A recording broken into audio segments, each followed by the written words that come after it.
अब है जी isolated system क्या होता है? A system having no disturbance of external force, external force disturb ना कर रही हो जिस सिस्टम पे, is called an isolated system. ठीक है, दो बॉल्स को आपने छोड़ दिया है, एक दफा पुश कर दिया है, आपको पता है कि एक बॉल को मैंने इधर से छोड़ा 5 न्यूटन सेकंड देके, दूसरी को 5 न्यूटन सेकंड देके, हो गई बात। अब वो एक दूसरे को इंटर कन्वर्ट करेंगे, एक्सचेंज करेंगे, लेकिन नेट मोमेंटम 5 जमा 5 10 ही रहेगा। लेकिन बाहर से अगर कोई तीसरा शरारत करता है, कोई 1 न्यूटन सेकंड ऐड कर देता है, तो फिर ज़ाहिर मोमेंटम वैसा नहीं रहेगा। तो isolated system, conservation of momentum के लिए आइसोलेटेड सिस्टम का होना लाजमी है। आइसोलेटेड सिस्टम वो होता है जिसमें ना बाहर से कोई एक्सटर्नल फोर्स आए, ना ही अंदर से कोई बाहर फोर्स किसी भी फॉर्म में एनर्जी को जाया करे। ठीक है, तो molecules of gas enclosed in a vessel, आपकी बुक में मौजूद है कि एक कंटेनर है वो इंसुलेटेड है। ठीक है, तो अंदर मॉलिक्यूल के पास जो भी एनर्जी है, बाहर से ना एनर्जी एंटर हो, ना ही उन मॉलिक्यूल्स की एनर्जी लूज होकर बाहर जाए। ठीक है, तो ये आइसोलेटेड सिस्टम, आइसोलेटेड सिस्टम क्या होता है? जिसमें ना मैटर अंदर जाए और बाहर है, ना ही एनर्जी एक्सचेंज हो। ठीक है, एक्सटर्नली, क्योंकि ज़ाहिर एनर्जी आएगी तो उसे मोमेंटम चेंज कर देगी। अच्छा जी, law of conservation of angular, law of conservation of momentum जी, law of conservation of momentum है क्या? तो सबसे पहले वर्ड कंजर्वेशन से मुराद बाकी रहना, बाकी रहना से मुराद किसी चीज का नेट इफेक्ट वही रहना, एक से दूसरे सिस्टम में चेंज हो जाना, लेकिन नेट इफेक्ट वही रहना। Momentum can not be created और डिस्ट्रॉयड, मोमेंटम जो मोशन की मिकदार है उसको ना आप क्रिएट कर सकते हैं, ना ही डिस्ट्रॉय कर सकते हैं। The amount of momentum in the universe is constant, momentum जो है यूनिवर्स में कांस्टेंट है, जो अल्लाह ताला ने दे दिया है वही है। This means that the total momentum in the system doesn't change, किसी भी सिस्टम में टोटल मोमेंटम चेंज नहीं होता। ये है law of conservation of momentum. ठीक है, अब हम इसको जो बुकिश वर्ड्स हैं उनकी तरफ ले आते हैं। ये इसका मीनिंग है। Law of conservation of momentum जो हम पढ़ाते हैं कि द टोटल लीनियर मोमेंटम, जब सिर्फ मोमेंटम की बात करें तो इसका मतलब linear momentum, the total linear momentum of an isolated, याद रखें आइसोलेटेड सिस्टम की बात हो रही है, उसका रिमेन्स कांस्टेंट। ये अक्सर पूछता है कि क्या मोमेंटम हर एक में कांस्टेंट है? ठीक है, तो यस हर एक में कांस्टेंट है, लेकिन सिस्टम आइसोलेटेड होना चाहिए। ठीक है, तो इसमें हमारी equation m1v1 plus m2v2 is equal to m1v1 prime plus m2v2 prime. तो इसमें हम कहते होते हैं फॉर एग्जांपल एक बॉल है, इसका मोमेंटम ये है m1v1, और ये दूसरी बॉल है, इसका मोमेंटम ये है m2v2, यानी कि m2 उसका मास है और v2 उसकी वेलोसिटी है। इसका मास m1 है और इसकी वेलोसिटी v1 है। ये आपस में कुछ ही देर बाद टकरा जाते हैं। ठीक है, और फिर उसके बाद क्या होगा? मैसेज तो यही है उनके, लेकिन वेलोसिटीज चेंज हो गई। ठीक है, इसने अपनी वेलोसिटी उसको दे दी, उसने इसको दे दी, तो मैसेज तो वही है, लेकिन वेलोसिटीज v1 प्राइम प्लस, तो इसका मास जो है m2 वही है, तो वेलोसिटी v2 प्राइम हो गई। तो वेलोसिटीज एक्सचेंज होने से मोमेंटम भी चेंज हो गया। हम फर्ज करते हैं पहले इसका मोमेंटम यानी कि m1v1 वो था 10। ठीक है, यहाँ पे लिख लेते हैं, ये m1v1 की वैल्यू इस बॉल की पहले थी 10, और ये प्लस ये आ गया, और इसका मोमेंटम था पहले 5। ठीक है, तो टोटल मोमेंटम है 15। अब टकराने के बाद इसका फॉर एग्जांपल हो गया 8, तो इसका कितना होगा 7, ताकि टोटल मोमेंटम कितना हो जाए 15। और ये कब होगा कंजर्व?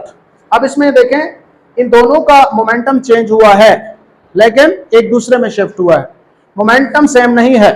ठीक है, टोटल मोमेंटम सेम है।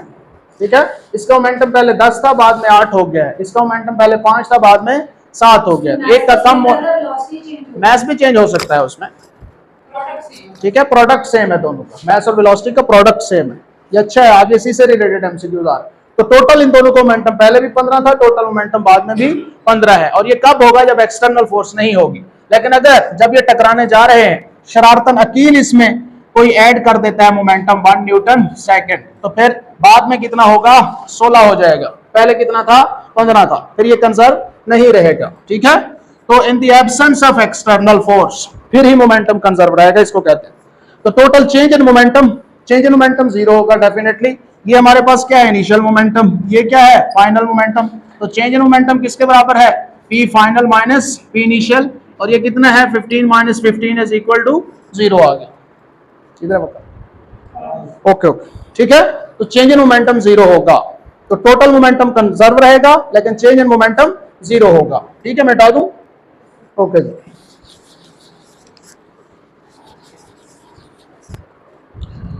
अच्छा जी, अब वही बात जो मैं अक्सर किया करता हूं भाई, physical significance of law of conservation of momentum. Law of conservation of momentum की ठोस एक फिजिकल सिग्निफिकेंस बताएं। आखिर क्यों हम हर बुक में मैट्रिक है, एफएससी है, बीएससी है, बीएस है, एमएससी है, law of conservation of angular, law of conservation of linear momentum हम लगा रहे होते हैं। इसकी फिजिकल सिग्निफिकेंस सोचे। हाँ, तो law of conservation of energy से बात करें ना, उसमें भी मास और वेलोसिटी है काइनेटिक एनर्जी में। मोमेंटम को नहीं, कुछ और सोचें, इससे बेहतर सोचें। जब law of conservation of kinetic energy है तो मोमेंटम क्यों है? मोमेंटम है तो काइनेटिक एनर्जी क्यों है? कोई एक लॉ क्यों नहीं? एक लॉ से दोनों में मास और वेलोसिटीज हैं। हम इस वक्त law of conservation of momentum की बात कर रहे हैं। ओके ओके, दरअसल जो एनर्जी है उसकी बहुत सारी फॉर्म्स हैं, और एक फॉर्म ऑफ एनर्जी दूसरी, तीसरी, चौथी, पांचवी में कन्वर्ट हो जाती है और हमें पता नहीं चलता कि वो एनर्जी किधर गई। और मोमेंटम की कोई दूसरी फॉर्म नहीं है जिसमें वो कन्वर्ट हो सके। मोमेंटम मोमेंटम ही रहेगा, इसलिए उसकी कंजर्वेशन हर हाल में होगी। सिर्फ एक ही शर्त है, सिस्टम आइसोलेटेड हो बस। ये कहीं पे लिख लें, physical significance of law of conservation of momentum. Hopefully it will help you in your life. Okay जी, I am moving ahead. Is the momentum of freely falling body conserved? अच्छा सवाल है, आना चाहिए एग्जाम में। एक बॉडी फ्रीली फॉल कर रहा है,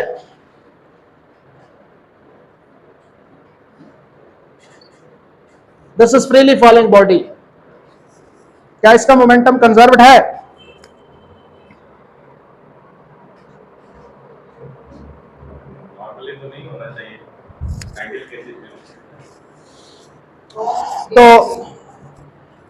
तो नहीं है जी। वजह क्या है?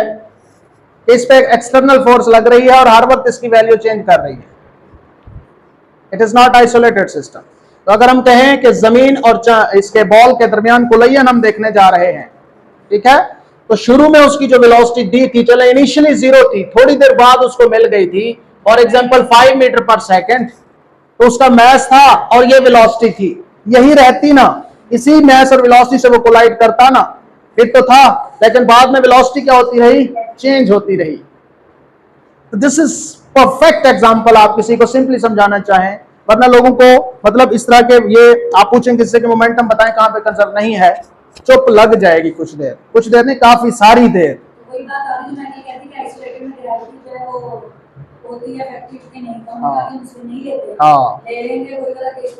मॉलिक्यूल्स में तो नहीं ले रहे, लेकिन यहाँ पे तो इफेक्टिव है। तो ये सवाल अपनी जेब में रखें, कोई आपसे जरूर पूछेगा, चाहे मैं आपको कह रहा हूं, अगर किसी ने मैकेनिक्स छेड़ी है और उसको पता है इंटरव्यू में या इसमें, तो वो लाजमी आपसे पूछेगा कोई ऐसी सिंपल मिसाल है जिसमें मोमेंटम कंजर्व ना हो। This is the simplest. फिर से कह रहा हूं, एक बॉल गिराई गई, फॉर एग्जांपल शुरू में आपने उसको पुश किया विद वेलोसिटी इतने, ठीक है, इसका मोमेंटम फॉर एग्जांपल इसका जो मास है वो 5 kg है, ठीक है, और इसकी वेलोसिटी शुरू में कितनी थी? इनिशियल वेलोसिटी, आपने इसको पुश किया डाउनवर्ड, फॉर एग्जांपल 5 मीटर पर सेकंड है, तो इसका मोमेंटम कितना है इनिशियली? 5 मल्टीप्लाइड बाय 5, ये 25 बनता है न्यूटन सेकंड। अब ये जमीन से टकराने जा रही, जमीन का मोमेंटम कितना है जी? 0 है इनिशियली, इसका मोमेंटम 0 है, इसका मोमेंटम कितना है? इतना। जब ये टकराने आ रही है, क्या इसका मोमेंटम यही रहा यहां तक पहुंचते हुए? नहीं, इसका मोमेंटम चेंज हो गया, चूंकि वेलोसिटी चेंज होती रही। तो एक्सटर्नली मोमेंटम एक फोर्स है ग्रेविटी की, वो हायल रही जिसने इसका मोमेंटम हर लम्हे चेंज किया, ठीक है, चेंज होने की वजह से इसका मोमेंटम हर वक्त तब्दील होता रहा, लिहाजा मोमेंटम कंजर्व नहीं रहा, चूंकि external force was involved and it was not an isolated system. नहीं, वो कह रहा है कि अगर उसको कंपनसेट करने के लिए मैथ्स, हाँ, तो वो तो एक स्पेशल केस है, लेकिन ऐसा होता नहीं है कि मैथ्स नीचे आ रहा हो और वो टूट फूट का शिकार हो रहा हो, उसको हम नहीं डिस्कस कर रहे। जी जी जी जी जी जी, एक्सटर्नल फोर्स हर वक्त लग रही है, ग्रेविटी, इसलिए ये आइसोलेटेड सिस्टम नहीं है। बॉल और जमीन के दरमियान कोलिजन, इसलिए इसमें मोमेंटम कंजर्व नहीं है। लेकिन अगर आप फर्ज करते हैं जिस तरह वकार ने कहा कि आइडियली जमीन के करीब इसको गिराते हैं और उसमें इसकी वेलोसिटी चेंज नहीं होती, फर्ज करते हैं या इग्नोर करते हैं, फिर आप सपोज कर सकते हैं, ठीक है। इन एन आइडियल केस आप में ग्रेविटी है ही नहीं, जिस तरह एक वेसल के अंदर मॉलिक्यूल्स के दरमियान ग्रेविटी नहीं है। नहीं, हर जगह पे चाहे एक भी हो तो वेलोसिटी चेंज हो रही है, ये वो वाली बात नहीं है।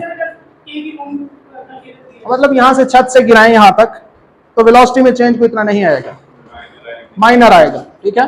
ओके जी, तो this is a good example you can coat everywhere. Next चलें जी, सेल्फ क्रिएटिव लर्निंग 3.6।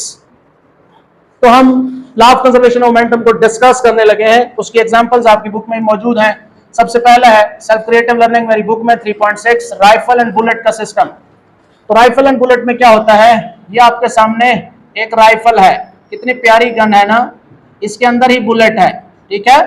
अच्छा, कुछ ही देर बाद इसमें दोनों है, बुलेट का मोमेंटम भी जीरो है और राइफल का भी जीरो, चूंकि दोनों एट रेस्ट में है। कुछ ही देर बाद यही जो गन शरीफ है, ठीक है, इससे बुलेट निकलती है और बुलेट इधर जाती है। बुलेट का जो मास है वो m है और इसकी वेलोसिटी जो है वो v है, ठीक है। लिहाजा इसका मोमेंटम होगा mv, जबकि इसका जो है वो कैपिटल मास है और इसने बैकवर्ड जर्क लेना है टू कंजर्व मोमेंटम, उसको हम v बड़े से जाहिर कर लेते हैं। इसका जो मोमेंटम है वो mv है, ठीक है। तो शुरू में मोमेंटम दोनों का जीरो है, चूंकि दोनों एड्रेस में, गोली भी एड्रेस में, राइफल में बाद में। इसका मोमेंटम mv है, इसका मोमेंटम mv। अच्छा, ये दोनों ऑपोजिट डायरेक्शन में। अब आप चाहें तो यहाँ पे माइनस लगा सकते हैं, ये नहीं लगाएंगे तो बाद में खुद आ जाएगा, ठीक है, कोई भी चीज। तो ये बात नहीं समझ आती, लगा लेने से तो वहां बाद में जाके पॉजिटिव हो जाता है। हम कहते हैं कि इसी तरह का एक न्यूमेरिकल भी है जिस इसी चैप्टर का, उसमें जब हमने कैलकुलेशन में वैल्यू नहीं ना देता तो हम माइनस लगाते हैं और बाकी क्वेश्चन में हमें वैल्यू देता है, हम उसमें माइनस नहीं निकालते, वो आंसर निकालते हैं। मैं बताता हूँ एक्चुअली ये है कन्वेंशन कि आप किसको पॉजिटिव ले रहे हैं, किसको नेगेटिव। अब हमें क्या पता गोली किस तरफ गई है, गन किस तरफ गई, इस वजह से हमें नहीं पता। बाद में नेगेटिव आया है तो वो किसके लिए ले रहा है, बाद में नहीं आया तो दूसरे के लिए नेगेटिव लिया, इसके लिए पॉजिटिव लिया है। Yes, it is not confirmed जब तक के डायग्राम ना हो या रिटन स्टेटमेंट ना हो, you are not confirmed about this. लिहाजा आप दोनों चीजें इस्तेमाल कर सकते हैं, इससे कोई गर्ज नहीं। जहां देखें, चाहे प्लस में है चाहे माइनस में है, ठीक है, अगर माइनस और प्लस का डिफरेंस क्रिएट करेगा वो तो पूरी स्टेटमेंट देगा, अगर नहीं देगा तो गलती कर रहा है। नहीं देती तो फिर आप कोई इशू नहीं है, आप नेगेटिव लें या ना लें, हमें क्या पता गन किस तरफ चलाएगी। कन्वेंशनली पॉजिटिव एक्स एक्सिस को पॉजिटिव लिया जाता है और राइट साइड को और लेफ्ट साइड को नेगेटिव लेते हैं, ठीक है। लेकिन हमें क्या पता गोली किस तरफ चलाई गई और गन किस तरफ है। लेकिन ये हमें पता है कि जिस तरफ गोली जाएगी उसके ऑपोजिट जाएगी, ठीक है। एक को पॉजिटिव लेंगे दूसरे को नेगेटिव। हो सकता है आपने गोली को नेगेटिव लिया हो तो दूसरे की पॉजिटिव आएगी वैल्यू, ठीक है। This is the way. अच्छा जी, अब इसमें आप v निकाल सकते हैं, तो m v is equal to mv minus लगा दें, और v वेलोसिटी ऑफ राइफल वो किसके बराबर होगी, माइनस mv ओवर m के बराबर, ठीक है। तो इसी तरह का ये बनाया हुआ है, सही है। तो ये आ गया। अब इसमें आप देखें कि राइफल का जो मास है वो बटे में है और राइफल की वेलोसिटी इधर है, तो ये इनवर्सली प्रोपोर्शनल है, ठीक है। vs inversely proportional to mass, rifle का मास। अब बच्चे हमसे पूछते हैं अक्सर कि ये तो बहुत स्पीड से जाती है, तो ये क्यों इतनी स्पीड से जर्क नहीं लेती, बैकवर्ड रिकॉइल क्यों नहीं करती, इतनी तेजी से रिकॉइल क्यों नहीं करती। तो आपका इसका मास बहुत ज्यादा है गोली की निस्बत, इसलिए इसकी वेलोसिटी बहुत कम है, ठीक है। अब मजीद, अब ये जो जर्क होता है इतना भी थोड़ा नहीं होता, ये जो रिकॉइल है इतना भी थोड़ा नहीं है, ये बड़ा लिथल होता है। अक्सर फौजियों के बाजू उखड़ जाते हैं, बाजू में। मुझे तो ये मैंने जो चलाई है हाँ, राइफल है, हाँ, मेरा तो अच्छा खासा नहीं चला। हाँ जी, मैंने हाँ। ये सोचा मेरा बदल नहीं है इसलिए मेरी बाजू लगा नहीं। अच्छा, तो ये क्या हो गया, बाजू आपका अगर बाजू से थोड़ी सी आगे है तो इसने जर्क लेने और आपको कांधा उतार देना, ठीक है। अब इसका मजीद क्या करना है आपने, और तरीका क्या है, इसकी वेलोसिटी को कम करना है तो आप इसका मास और बढ़ा दें। कैसे बढ़ाएंगे, इसको अपने बॉडी के साथ अटैच कर दें। जब बॉडी के साथ अटैच कर देंगे तो gun plus your body is a single body. अब मास बहुत बढ़ गया है, इस वजह से वेलोसिटी और कम हो जाएगी, अब आपको धचका फील नहीं होगा, ठीक है। हाँ जी, जोड़ के बाद मशीन गन के ऊपर ही लगे, ठीक है। तो उससे मास बीपी होते भी ताकत है, ठीक है। This is the reason. Okay, अब यहां से हमने ये देखा है, क्या कि किसी भी बॉडी में दो चीजें हैं, मास और वेलोसिटी। अब इसमें भी मास और वेलोसिटी है और इसमें भी मास और वेलोसिटी है। फॉर एग्जांपल इसका मोमेंटम था कितना, 100, तो इसका भी उतना ही मोमेंटम होगा बैकवर्ड डायरेक्शन में 100, ठीक है, लेकिन डायरेक्शन और हो। अब फर्क क्या है, इसका मास थोड़ा है, फॉर एग्जांपल 1 है और इसकी वेलोसिटी 100 है, और इसका क्या हुआ है, इसका मास जो है वो बहुत ज्यादा है और इसकी वेलोसिटी 1 है, ठीक है। तो हमने ये देखा है कि जब किसी भी एक आइसोलेटेड सिस्टम में गोली इधर गई, राइफल इधर गई, तो दोनों का मोमेंटम की मिकदार सेम होगी, डायरेक्शन ऑपोजिट होगी, ठीक है। अच्छा, अब इसका जो मोमेंटम था mv और उसका भी mv, इसमें मास थोड़ा था, वेलोसिटी ज्यादा, मल्टीप्लाई करें तो 100, इसका मास ज्यादा, वेलोसिटी थोड़ी, और उस मल्टीप्लाई करें तो 100। यहां से हमें एक चीज मिली क्या, कि velocity is inversely proportional to mass. ये हमें कंक्लूजन मिलता है law of conservation of momentum से। और अगर रेशियो लेनी हो तो v1 by v2 is equal to m2 over m1, और नेगेटिव साइन वो डायरेक्शन को शो करेगा, उस मौके की मुनासिबत से होगा, ठीक है। अच्छा, अब इसमें एक चीज गौर तलब है कि सिर्फ मैग्नीट्यूड सेम नहीं रखना होती, डायरेक्शन भी, तब जाके, चूंकि मोमेंटम एक वेक्टर क्वांटिटी, और वेक्टर क्वांटिटी में मैग्नीट्यूड और डायरेक्शन दोनों का जो चेंज है वो जीरो होना चाहिए। तो देखिएगा, इसमें ये एट रेस्ट में थी, किसी तरफ नहीं मूव कर रही थी, इसकी मैग्नीट्यूड भी जीरो थी, राइफल की भी और बुलेट की भी, और डायरेक्शन भी, तो नेट इफेक्ट जीरो। लिहाजा बाद में भी दोनों चीजें, इनका दोनों का नेट इफेक्ट जीरो होना चाहिए, मैग्नीट्यूड में भी और डायरेक्शन। मैग्नीट्यूड में तो जीरो हो गया, कैसे, इसका इस तरफ 100 और इसका इस तरफ 100, तो 100 माइनस 100 जीरो हो गया, ठीक है। लेकिन डायरेक्शन में भी, डायरेक्शन अगर एक इधर है, राइफल की बैकवर्ड ना होती, इधर होती, तो जीरो नहीं होना था, चाहे मिकदार इसकी 100 है, इसकी भी 100 है, इसकी भी 100 होती, लेकिन डायरेक्शन इधर होती, तो फिर नेट इफेक्ट जीरो नहीं होना। लिहाजा मोमेंटम डायरेक्शन में भी कंजर्व होना चाहिए और मैग्नीट्यूड में भी कंजर्व होना चाहिए, तो वेक्टर क्वांटिटी दोनों में, जबकि काइनेटिक एनर्जी की कंजर्वेशन सिर्फ मैग्नीट्यूड में होती है, डायरेक्शन में नहीं होती। इसीलिए कभी काइनेटिक एनर्जी के कंपोनेंट बनाए हैं, बड़ा अच्छा सवाल है ये, आप पूछ सकते हैं बच्चों से कि कभी एनर्जी, काइनेटिक एनर्जी के कंपोनेंट बनाए हैं, नहीं, क्योंकि स्केलर है, उसकी डायरेक्शन इंपॉर्टेंस नहीं रखती, उसकी मैग्नीट्यूड इंपॉर्टेंस रखती है, इसलिए सिर्फ वेक्टर क्वांटिटी के कंपोनेंट्स बनते हैं। हाँ जी, न्यूटन थर्ड लॉ ही है, law of conservation of momentum है, वहां पे न्यूटन थर्ड लॉ है। दूसरा है जी बॉम्ब एक्सप्लोजन, टाइम बताइएगा 50 मिनट पे, 50 हो गए, 49, 2 मिनट देख लें। बॉम्ब एक्सप्लोजन देख लें जी, बॉम्ब एक्सप्लोजन के दो केसेस मैंने बनाए हैं, एक ये जो आप देख रहे हैं, दूसरा आपकी बुक में मौजूद है। बॉम्ब एक्सप्लोजन में भी law of conservation of momentum valid है। केस 1 है, if bomb is initially at rest, अगर बॉम्ब इनिशियली एट रेस्ट में था, फॉर एग्जांपल ये ऐसे ये पड़ा हुआ है, इसका इनिशियल मोमेंटम 0 है, then blast into 2 shells after explosion, और ये फिर कुछ ही देर बाद फट जाता है और इसके 2 टुकड़े होते हैं। फॉर एग्जांपल अल्लाह ना करे यहाँ पे बॉम्ब रखा हुआ है और वो एट रेस्ट में है, अब फटे तो आपकी ये ख्वाहिश पूरी नहीं हो सकती कि सारा उस्ताद जी को लगे, ठीक है, ठीक है।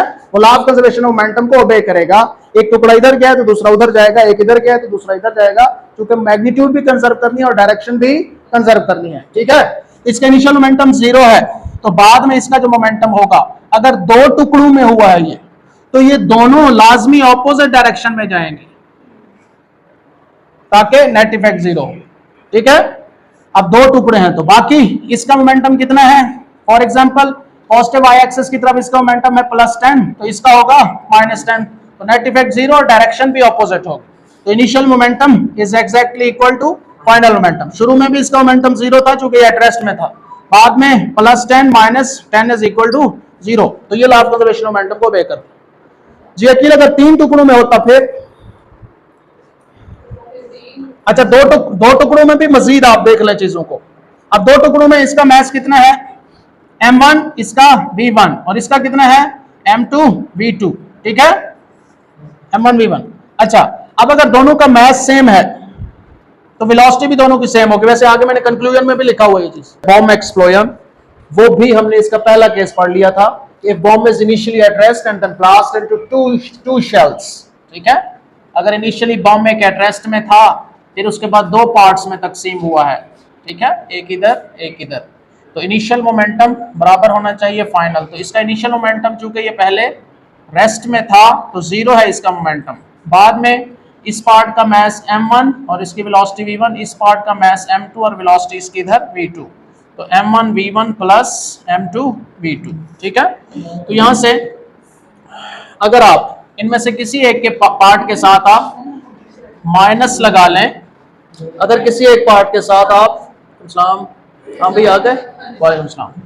अच्छा जी, तो ये बम है, एट रेस्ट में था, इसके दो पार्ट्स हुए, एक इधर गया एक इधर, ऑपोजिट जाएंगे। तो एक का जो मास है जो मोमेंटम है m1 v1 है और दूसरे का m2 v2 है। ये ऑपोजिट डायरेक्शन में है तो एक के साथ मैं नेगेटिव लगा देता हूं। तो m1 v1 बराबर हो जाएगा m2 v2 के। अगर वेलोसिटीज की रेशियो निकालनी हो तो वो मैसेस के इनवर्स रेशियो के बराबर है, यानी कि इधर v1 है तो इसके ऑपोजिट बटे में m1 है और इधर v2 है तो उधर, ठीक है। तो यहां से हमें ये रिजल्ट मिला कि v is inversely proportional to m। इसका क्या मतलब है कि मोमेंटम तो इन दोनों का सेम होगा, लेकिन जिसका मास ज्यादा होगा उसकी वेलोसिटी कम होगी और जिसका मास कम होगा उसकी वेलोसिटी ज्यादा होगी, ठीक है। तो ठीक है, ये हमें समझ आया। ओके जी, तो वो मैंने यहाँ पे लगा दिया है तो यहाँ पे नहीं आएगा, ठीक है। अगर यहाँ ना लगाते तो फिर यहाँ आ जाता। तो ये यही चीज है, ओके। तो अगर हम फर्ज करते हैं, यहाँ पे हम एक छोटा सा MCQ बना लेते हैं। क्या MCQ है कि अगर मैं एक का मास जो है वो m1 हमारे पास 1 kg है और m2 जो दूसरा टुकड़ा है वो 2 kg है, ठीक है। तो अगर v1 की वैल्यू फॉर एग्जांपल 5 मीटर पर सेकंड है तो दूसरे टुकड़े की वेलोसिटी कितनी होगी दूसरे पार्ट की, ठीक है। तो आप इस फार्मूले में अप्लाई करेंगे और v2 निकाल लेंगे, ठीक है। तो जो चीज निकालनी हो उसको ऊपर ले जाएं। तो मैं इस पूरी इक्वेशन को इन्वर्स कर देता हूं, उलट कर देता हूं। v2 over v1 is equal to m1 over m2, ठीक है। तो v2 आपने निकालना है, तो v2 is equal to m1 over m2। m1 की वैल्यू 1 है, m2 की 2 है और ये v1 उधर चला जाएगा, ठीक है। तो यहां से हटा के यहाँ पे आ जाएगा। उसकी वैल्यू कितनी थी 5, तो 5/2 यानी कि 2.5 मीटर पर सेकेंड उसकी रफ्तार हो, ठीक है, ठीक है। तो याद रखें अगर दोनों पार्ट्स में से जो हल्का है उसकी वेलोसिटी ज्यादा होगी, ठीक है, और मास जिसका मास कम होगा वेलोसिटी ज्यादा होगी, जिसका मास ज्यादा होगा वेलोसिटी कम होगी। क्यों? क्योंकि momentum product of mass and velocity है और मोमेंटम कंजर्व से मुराद मास और वेलोसिटी का प्रोडक्ट कांस्टेंट रहेगा, ठीक है। तो ये है एट रेस्ट में। अब एट रेस्ट में देखें, पहले 0 था तो बाद में भी नेट इफेक्ट 0 हुआ। अब जरा दूसरा केस देखिएगा जो आपकी टेक्स्ट बुक में भी मौजूद है। देखें, ये बम है, ये दूसरा केस है।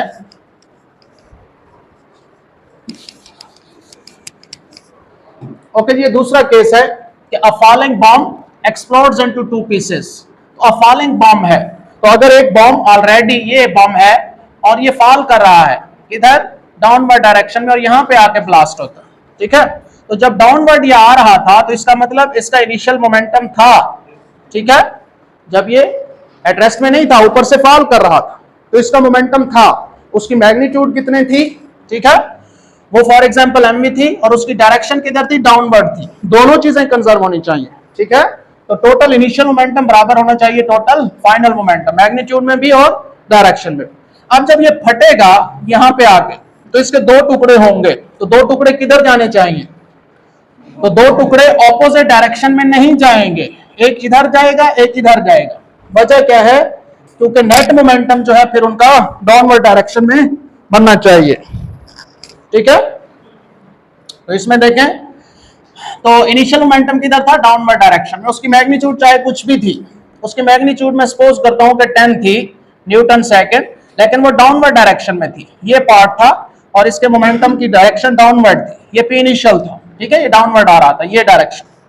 उसके बाद इसके जो 2 पीसेस हुए, एक जो पीस है ये है और दूसरा पीस ये है, एक पीस ये है और दूसरा पीस ये है, ठीक है।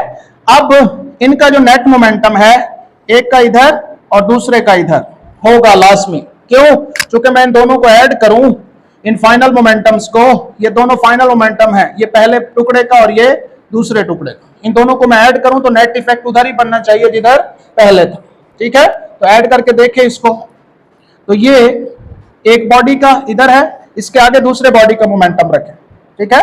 ये है दूसरा बॉडी, यानी कि पहला बॉडी, ये उसके आगे मैं अगर रखूं तो ये यहां बनेगा। ये कितना है, P फाइनल 1 और ये कितना था, P फाइनल 2।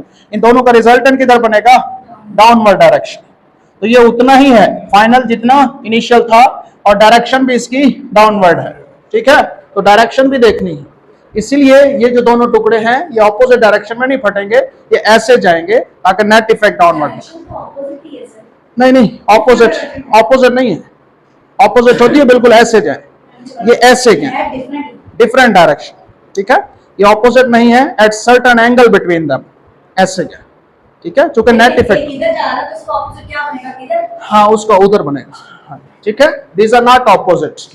तो ये है, ये इनिशियल मोमेंटम था, तो ये टुकड़े एक इधर गया उसका मोमेंटम ये है, एक टुकड़ा इधर गया उसका मोमेंटम ये है। अगर मैं इसको उठा के इधर रख दूं तो नेट इफेक्ट ये बनेगा, और ये उधर ही है जिधर पहले था। वालेकुम अस्सलाम अच्छा ये है हजरत moving बकर। case में, अगर हाँ rest जी, है सर तो फिर- रेस्ट है तो नेट मोमेंटम जीरो होगा, पहले भी और बाद में भी। ठीक है, वकार हमेशा आजकल ले, ओ आई कैन अंडरस्टैंड। अच्छा जी, करण अर्जुन। अच्छा जी, तीसरा केस है मैस स्प्रिंग सिस्टम है, ये हमने देखना।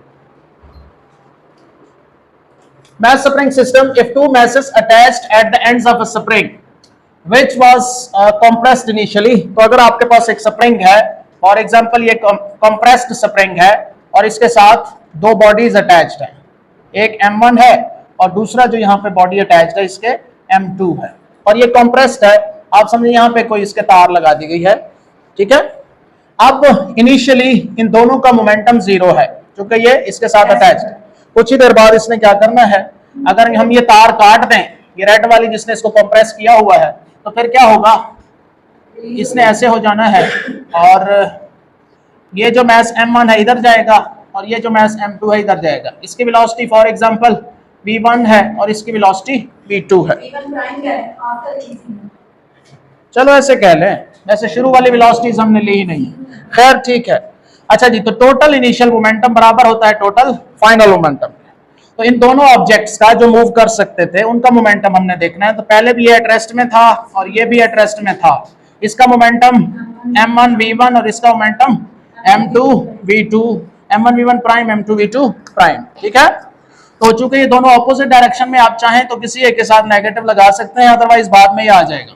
ठीक है, m1 v1 prime is equal to minus m2 v2 prime, तो v1 prime over v2 prime is equal to m2 over m1, और नेगेटिव साइन किसको शो कर रहा है कि एक की वेलोसिटी दूसरे के ऑपोजिट डायरेक्शन में होगी। ठीक है, और ये ऑपोजिट वाला केस और नेगेटिव साइन वाला केस फिर से कह रहा हूं, ये लीनियर के लिए है और दो पार्ट्स के लिए है। दो से ज्यादा पार्ट्स होंगे तो ऑपोजिट नहीं होंगे। ठीक है, समझ आ गई है। फॉर एग्जांपल यहाँ पे एक बम है ये, और ये तीन पार्ट्स में, ये एट रेस्ट में था पहले, अब ये तीन पार्ट्स में फटा है। तो पहले भी मैं बता चुका हूं कि फिर एक पार्ट ने जो है वो इस तरफ मूव करना है, एक ने इस तरफ मूव करना है और एक ने इस तरफ मूव करना है, ताकि इन तीनों वेक्टर्स को इकट्ठा करें तो नेट इफेक्ट जीरो बने। कैसे बनाएंगे, साइड पे कहीं पे भी बना सकते हैं। तो ये इनिशियल मोमेंटम था ये, और ये जीरो था। फाइनल इन तीनों का इकट्ठा करें, कैसे करेंगे, ये एक वेक्टर हो गया, दूसरा उठाएं, ये उठा के इसके आगे रख लेते हैं, ये वाला उठा के इसके आगे ऐड करना है ना, तो ये रख लेते हैं ऐसे। ठीक है, और ये दूसरा हो गया, पहला दूसरा तीसरा, पहला ये दूसरा उठा के यहाँ रख दिया, तीसरा उठा के यहाँ रख दें, थोड़ा सा इसमें साइज। तो आप देखें कि ये तीसरा, तो अब इन तीनों का नेट इफेक्ट क्या हो रहा है, जीरो, चूंकि ट्रायंगल बना रहे हैं तो लिहाजा फाइनल मोमेंटम भी किसके बराबर है, जीरो के। तो इस तरह से पार्ट्स होते हैं, पार्ट्स इस तरह से बनते हैं कि मोमेंटम कंजर्व रहे। ठीक है, अच्छा जी, तो ये भी वही चीज आ गई है। यहां भी आप देख रहे हैं कि वेलोसिटी v1 की यहां पे है तो मास नीचे है, इसका मतलब velocity is inversely proportional to mass. तो मैग्नीट्यूड में तो ये चीज आप देखेंगे कि जिसका मास ज्यादा होगा उसकी वेलोसिटी कम होगी।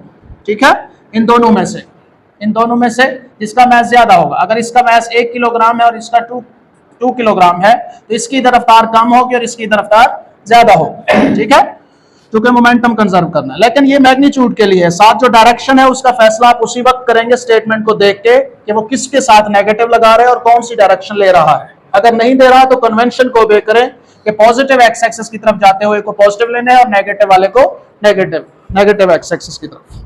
ठीक है, ओके जी, कंक्लूड क्या किया आपने इससे इन अबव केसेस?